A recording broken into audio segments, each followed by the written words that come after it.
Nous sommes au siècle 2025 sur le plateau de BITV et nous avons la chance d'être rejoints par M. Renaud Marais, qui est président de Marc Avenue.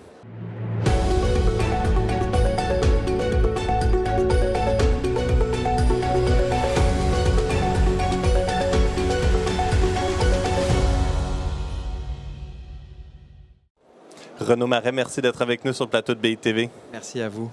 Renaud, si vous me permettez, je me dis que ce serait une bonne idée de commencer notre entretien en regardant un petit peu derrière parce que vous avez eu 2 années de grande transformation chez Marc Avenue, évidemment après le rachat de votre groupe par Mata Capital. Pour commencer, peut-être, quel bilan est-ce que vous tirez de ces 2 années de transformation? Oui, effectivement, 2 années riches, 2 années de travail intense de la part des équipes Marc Avenue dans le cadre de cette nouvelle gouvernance. Nous pouvons être très satisfaits de notre bilan puisque nous commençons à récolter les fruits de notre travail.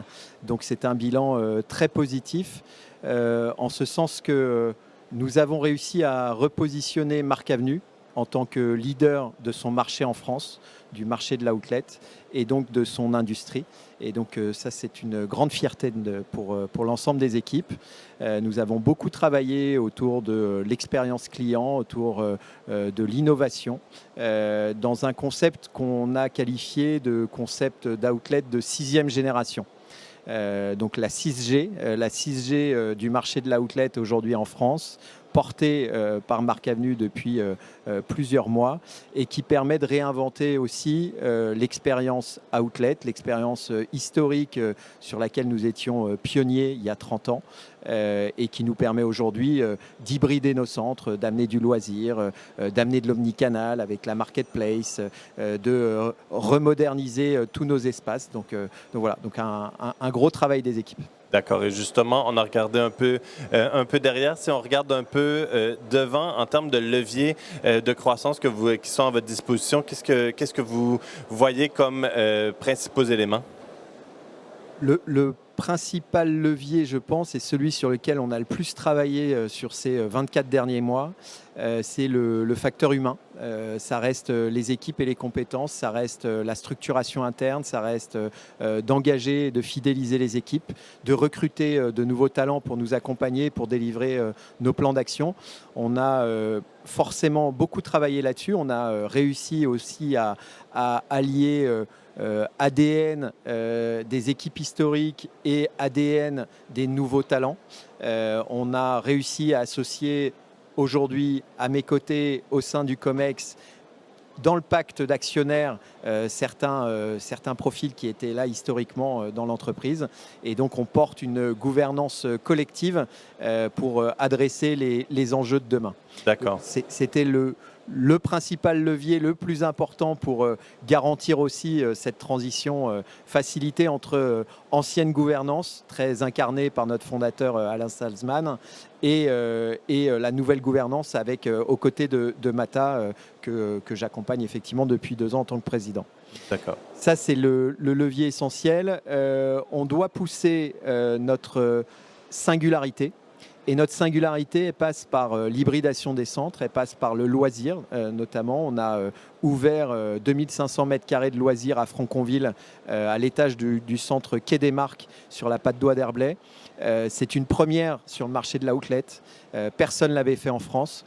On est les premiers à avoir convaincu aussi nos mandants d'investir lourdement sur cet accueil du centre Nikito et qui permet de réécrire une nouvelle page de l'outlet. On doit pousser notre singularité phygital. On est le premier réseau phygital aujourd'hui en outlet au monde. On a réussi il y a 1 an à lancer notre marketplace marcavenue.com sur le centre de Corbeil-Essonnes avec du ship from store, avec le stock et nos partenaires physiquement présents sur Corbeil-Essonnes. Et depuis la semaine dernière, on a réussi à brancher un 2e site.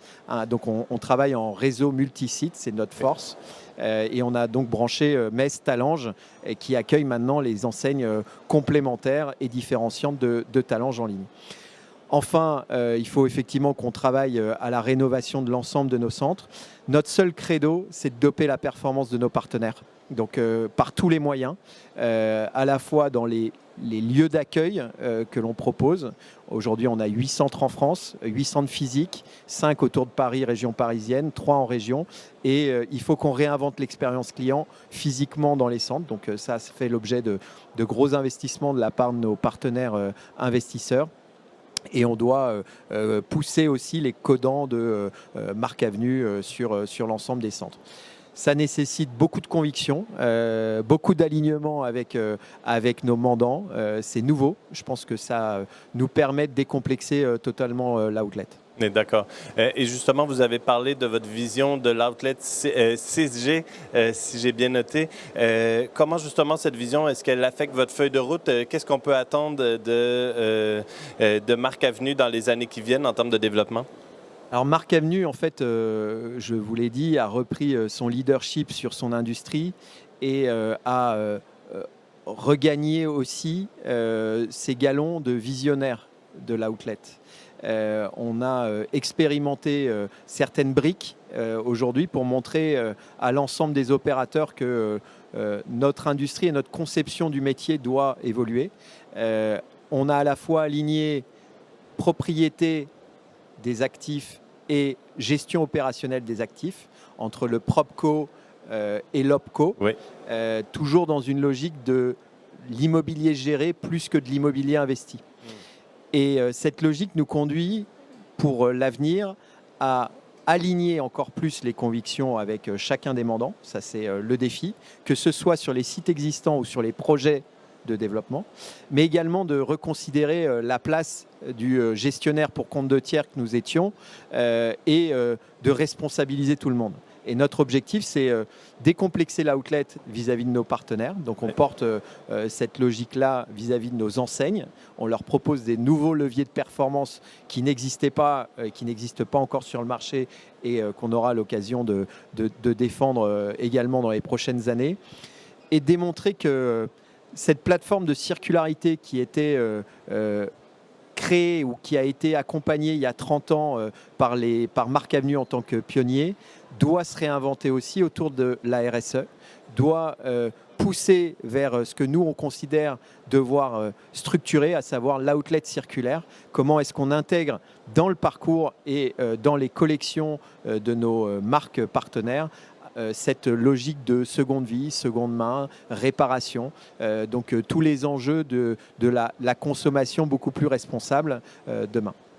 Renaud Marais, merci d'être passé nous voir sur le plateau de BITV. Merci Luc-Étienne. Merci à tous et toutes d'avoir été avec nous. Je vous dis à bientôt au siècle 2025 sur BITV.